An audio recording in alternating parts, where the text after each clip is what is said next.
Hi dears, welcome to Tute File. നമ്മുടെ JCIയുടെ daily syllabus oriented study പ്ലാനിൽ ഇന്ന് 20ാമത്തെ ദിവസമാണ്. 24/6/2024 എന്ന് പറയുന്നത് നമ്മുടെ 20ാമത്തെ ദിവസമാണ്. 20ാമത്തെ ദിവസം നമ്മൾ പഠിക്കുന്ന ടോപ്പിക്ക് എന്ന് പറയുന്നത് ബാങ്കിങ്ങിൻ്റെ നാഷണലൈസേഷനാണ്. ബാങ്കിങ്ങിൻ്റെ 3ാമത്തെ മൊഡ്യൂളിൽ നമ്മൾ formation of imperial bank of India, origin of state bank of India and its associate, merging of associates banks with SBI, social control over banks, circumstances lead to social control, aims and objectives of national credit council. ഇത്രയും വരെ cover ചെയ്തതായിരുന്നു. അതിന് ശേഷമുള്ള 3ാമത്തെ മൊഡ്യൂളിലെ ഭാഗമായ nationalisation of commercial bank, lead bank scheme, objective functions of lead bank, district credit plan. ഇത്രയാണ് ഇന്ന് നമ്മൾ പഠിക്കേണ്ട ടോപ്പിക്ക്. അതിൻ്റെ അകത്ത് നാഷണലൈസേഷൻ എന്ന ടോപ്പിക്കിനെ ബേസ് ചെയ്തിട്ടുള്ള വീഡിയോ ക്ലാസ്സാണ് നമ്മളിതിലൂടെ ചെയ്യുന്നത്.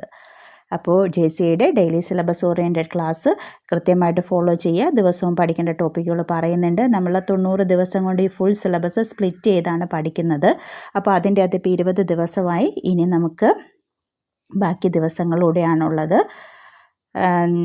3 മന്ത് 3 മാസം കൊണ്ടാണ് നമ്മൾ കംപ്ലീറ്റ് ചെയ്യാൻ ഉദ്ദേശിച്ചിരുന്നത്. അതേ സെയിം ലെവലിൽ തന്നെയാണ് നമുക്ക് എക്സാം ഡേറ്റ് വന്നിരിക്കുന്നത്. എക്സാം ഡേറ്റ് വന്നിരിക്കുന്നത് 5/9. അപ്പോൾ നമുക്ക് കൃത്യമായിട്ട് നമ്മുടെ സ്റ്റഡി പ്ലാൻ വെച്ചിട്ട് നമുക്ക് കൃത്യമായിട്ട് 90 ഡേയ്സ് പഠിക്കാൻ കിട്ടും. ദെൻ റിവിഷനും ടൈം കിട്ടും. അതുകൊണ്ട് കുറച്ച് സിലബസ് കൂടുതലായിരിക്കും ഇനിയുള്ള ദിവസങ്ങളിൽ പഠിക്കാനുണ്ടാവുക. കംപ്ലീറ്റ് ചെയ്യാത്തവർ ഇതേ സിലബസ് അങ്ങനെ തന്നെയാണ് നമ്മൾ ഫോളോ ചെയ്ത് വന്നിരുന്നത്. സെയിം സിലബസ് തന്നെയാണ് ഇട്ടിരിക്കുന്നത്, വ്യത്യാസമൊന്നുമില്ല. അത് കവർ ചെയ്യാത്ത ടോപ്പിക്ക് കവർ ചെയ്യാത്തവർ ആ ഭാഗം കൂടെ കവർ ചെയ്തതിന് ശേഷം ഡെയിലി പാറ്റേൺ ഫോളോ ചെയ്യുക. ഓരോ ദിവസത്തെയും ടോപ്പിക്ക് പഠിക്കുന്നതോടൊപ്പം തന്നെ നിങ്ങൾ 1ാമത്തെ ദിവസത്തെ ടോപ്പിക്ക് 2ാമത്തെ ദിവസത്തെ ടോപ്പിക്ക് എന്ന രീതിയിൽ തന്നെ എടുത്ത് റിവിഷൻ ചെയ്യുക. സെപ്പറേറ്റ് ഇനി ഒരു റിവിഷന് വേണ്ടിയിട്ട് നമുക്ക് ടൈം ടേബിൾ സെറ്റ് ചെയ്ത് വരാനുള്ളൊരു ടൈം കിട്ടില്ല.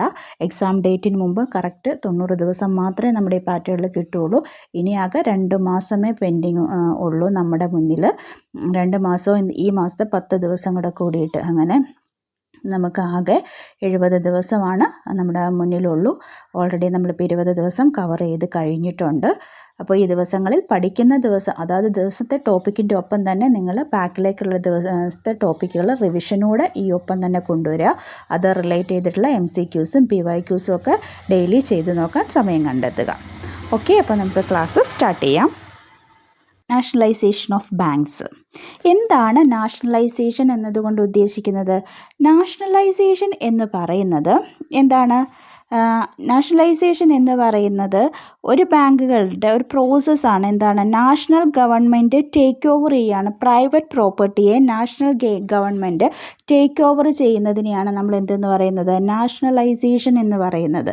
അപ്പം നാഷണലൈസേഷൻ ഒരു നാഷണൽ ഗവൺമെൻറ് പ്രൈവറ്റ് ഇൻഡസ്ട്രിയിലെ ഓണർഷിപ്പ് പബ്ലിക് ഓണർഷിപ്പിലേക്ക് കൺവേർട്ട് ചെയ്യുന്നു. അതിലൂടെ നമുക്ക് എന്താണ്, അത് എന്തിനു വേണ്ടിയിട്ടാണ് നാഷണലൈസേഷൻ ചെയ്യുന്നത്? നാഷണലൈസേഷന് കുറേയേറെ ഒബ്ജക്റ്റീവ്സ് ഒക്കെ ഉണ്ട്. എന്തൊക്കെയാണ്? ശരിക്കും പറഞ്ഞാൽ ഇതിൻ്റെ ഒരു ഹിസ്റ്ററി വരുന്നതെന്ന് വെച്ചാൽ 1950 1960 കാലഘട്ടങ്ങളിൽ എന്താണ് നമ്മുടെ എക്കണോമിക് ഗ്രോത്ത് എന്ന് പറയുന്നത് വളരെ എന്തായിരുന്നു, ഒരു ചില സെക്ടേഴ്സിൽ മാത്രമായിട്ട് ഒതുങ്ങി നിൽക്കുകയായിരുന്നു. Agriculture, small scale industry, weaker സെക്ഷൻസിനെ ഇതിനെയൊക്കെ എന്ത് ചെയ്തിരിക്കുകയായിരുന്നു? നെഗ്ലക്റ്റ് ചെയ്തിരിക്കുകയായിരുന്നു. ഈ ഇഗ്നോറിങ് ഈ പ്രത്യേക ഏരിയസിനെയൊക്കെ കൺസിഡർ ചെയ്യാത്തതിനെ പരിഗണിക്കാൻ വേണ്ടിയിട്ട് ഇപ്പോൾ ഒരു പ്രൈവറ്റ് ഓണർഷിപ്പിലുള്ള ആളുകൾ നടത്തുന്ന ഒരു ബാങ്കിൽ അവരോട് ഇന്ന കാര്യങ്ങൾ കൺസിഡർ ചെയ്യണമെന്ന് ഗവൺമെൻറ് ഓർഡർ ചെയ്ത് കഴിഞ്ഞിട്ട് എന്ത് നടക്കില്ല? ആ കാര്യങ്ങൾ നടക്കില്ല. അപ്പോൾ അതുകൊണ്ട് അതൊക്കെ ഒന്ന് കൺട്രോളിൽ കൊണ്ടുവരണമെങ്കിൽ ഗവൺമെൻറ് അല്ലെങ്കിൽ ഓണർഷിപ്പിലുള്ള കാര്യങ്ങളിലൊക്കെ മാത്രമാണ് ഗവൺമെൻറ്റിന് എന്ത് ചെയ്യാൻ പറ്റുള്ളൂ? ഒരു കൃത്യമായ രീതിയിലൊരു കൺട്രോൾ കൊണ്ടുവരാൻ സാധിക്കുകയുള്ളൂ. അതിന് വേണ്ടിയിട്ടാണ് എന്ത് ചെയ്തത്? നാഷണലൈസേഷൻ ചെയ്തത്. അപ്പം നാഷണലൈസേഷൻ്റെ ഫസ്റ്റ് ഒരു ഷോർട്ട് സ്റ്റെപ്സുകൾ നമുക്കൊന്ന് നോക്കാം. എന്താണ്? In 1955 1955 India nationalised Imperial bank of India with extensive banking facilities on large scale especially in rural and semi urban areas. റൂറലിലും സെമി അർബൻ ഏരിയാസിലും ഒക്കെ ബാങ്കിങ് കൊണ്ടുവരാൻ വേണ്ടിയിട്ട് 1955 എന്ത് ചെയ്തു? ഇമ്പീരിയൽ ബാങ്ക് ഓഫ് ഇന്ത്യയെ എന്ത് ചെയ്തു? നാഷണലൈസ് ചെയ്തു. ദെൻ അതിനുശേഷം State Bank of India to act as a principal agent of RBI and to handle banking transaction of urban and state government, union and state government all over the country. എന്താണ് state government state bank of India ആണ് act ചെയ്യാൻ തുടങ്ങിയത്. എന്താണ് R B ഐയുടെ ഏജൻ്റായിട്ട് handle ചെയ്യാൻ എന്തൊക്കെ കാര്യങ്ങൾ union state government all over the കൺട്രിയിൽ മൊത്തം. അതിനുശേഷം 19th July 1969 അതാണ് നമ്മുടെ നാഷണലൈസേഷനിൽ നമ്മൾ പഠിച്ചു വരുന്ന ഫസ്റ്റ് പോയിന്റ് എന്ന് പറയുന്നത്. എന്താണ് 19th July 1969 19th July 1969 നമ്മുടെ ഫസ്റ്റ് നാഷണലൈസേഷനാണ് നടക്കുന്നത്. ഫസ്റ്റ് നാഷണലൈസേഷൻ എന്താണ് നടക്കുന്നത് 19th July 1969 major process of nationalisation was carried out and 14 major commercial banks in India were nationalised. ഇന്ത്യയിലെ 14 മേജർ കൊമേഴ്ഷ്യൽ ബാങ്ക്സുകൾ എന്ത് ചെയ്തു? നാഷണലൈസ് ചെയ്തു. Then second phase of nationalisation in India banking sector reforms carry out ചെയ്ത് എന്താണ് 1980 എന്നാണ് 1980 6 more banks were nationalized. അതിനുശേഷം this step brought 80% of banking segments in India under government ownership. ഈ ഒരു സ്റ്റേജ് പ്രോസസ്സിലൂടെയൊക്കെ എന്ത് ചെയ്തു? 80% ബാങ്കിങ് സെക്ടർ ഏതിലേക്ക് വന്നു? ഗവൺമെൻറ് ഓണർഷിപ്പിൻ്റെ അണ്ടറിലേക്ക് വന്നു. അങ്ങനെയാണ് നമ്മുടെ നാഷണലൈസേഷൻ നടന്നിരിക്കുന്നത്. അപ്പോൾ അതിൻ്റെ അകത്ത് 14 മേജർ ബാങ്ക്സിനെ നാഷണലൈസ് ചെയ്തത് എന്നായിരുന്നു? 19th July 1969 19th July 1969 14 ബാങ്ക്സിനെ എന്ത് ചെയ്തു? നാഷണലൈസ് ചെയ്തു. 14 ബാങ്ക്സിനെ നാഷണലൈസ് ചെയ്തു. അത് ആ സമയത്തെ പ്രൈം മിനിസ്റ്റർ ആരായിരുന്നു? പ്രൈം മിനിസ്റ്റർ എന്ന് പറയുന്നത് നമ്മൾ 1969 14 ബാങ്ക്സ്, എത്ര ബാങ്ക്സാണ്? 14 ബാങ്ക്സാണ്.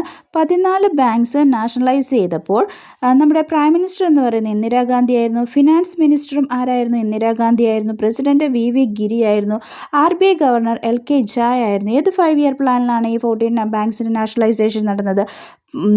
4ാമത്തെ 5-year പ്ലാനിലാണ് ഈ നാഷണലൈസേഷൻ നടന്നത്. എത്ര ബാങ്കുകളാണ് നാഷണലൈസ് ചെയ്തത്? 14 ബാങ്കുകളാണ് നാഷണലൈസ് ചെയ്തത്. ഏതൊക്കെയാണ് 14 ബാങ്കുകൾ?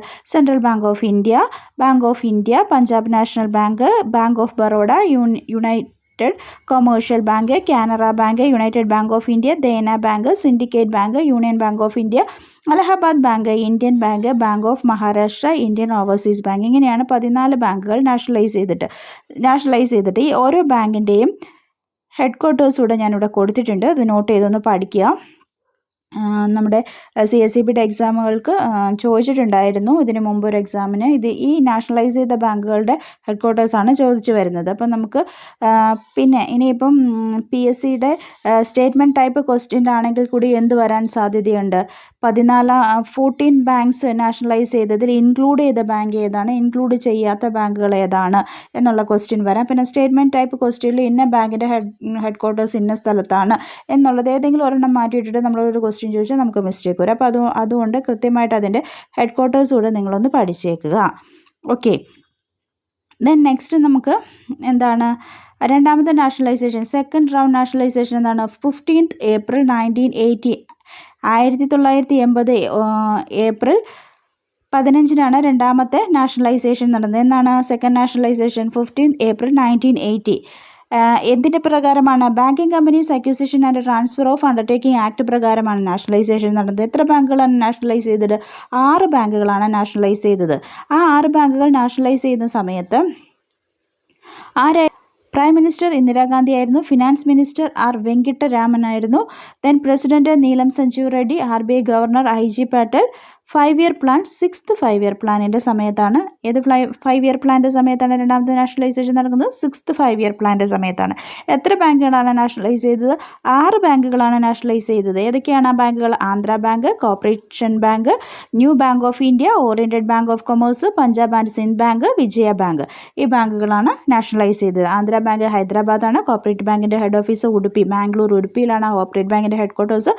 New bank of India Lahore, oriental bank of commerce New Delhi, Punjab and Sindh bank New Delhi, Vijaya bank Bangalore. ഇത്രയാണ് നാഷണലൈസേഷൻ. 2 സ്റ്റെപ്പായിട്ട് നാഷണലൈസേഷൻ നടന്നിരിക്കുന്നത്. അപ്പോൾ ആദ്യം എത്ര ബാങ്കുകളെയാണ് നാഷണലൈസ് ചെയ്തത്? 14 ബാങ്കുകളും രണ്ടാമത് 6 ബാങ്കുകളുമാണ് നാഷണലൈസ് ചെയ്തത്. അതിനുശേഷം new bank of India, Punjab national ബാങ്കിൽ 1993 ഏത് വർഷമാണ്? 1993 എന്ത് ചെയ്തു? 1993 new bank of India Punjab national ബാങ്കിൽ മെർജ് ചെയ്യുകയും ചെയ്തു. ഓക്കെ. അപ്പോൾ 2 നാഷണലൈസേഷനാണ്. 1969, 19 ജൂലൈ 1969 ഏപ്രിൽ 1980 രണ്ടാമത്തെ നാഷണലൈസേഷനും. ആദ്യം 14 ബാങ്കുകളാണ് നാഷണലൈസ് ചെയ്തത്. അതിൻ്റെ എത്ര എമൗണ്ട് ആയിരുന്നു? 50 കോടിക്ക് മുകളിൽ 50 crores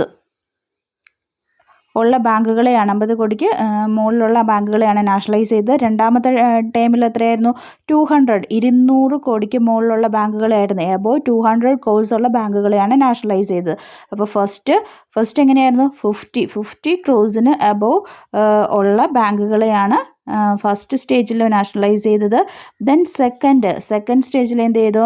സെക്കൻഡ് സ്റ്റേജിൽ എത്രയായിരുന്നു? 200 crores, 200 കോടിക്ക് മുകളിലുള്ള ബാങ്കുകളെയാണ്, ഷെയർ ക്യാപിറ്റൽ 200 കോടിക്ക് മുകളിലുള്ള ബാങ്കുകളെയാണ് നാഷണലൈസ് ചെയ്തത്. അപ്പോൾ 2 നാഷണലൈസേഷൻ്റെ 2 സ്റ്റെപ്സും ക്ലിയർ ആയി എന്ന് വിചാരിക്കുന്നു. 14 ബാങ്കുകളും 6 ബാങ്കുകളും 50 crores ഫസ്റ്റ്, സെക്കൻഡ് സ്റ്റേജിൽ 200 crores ആണ്.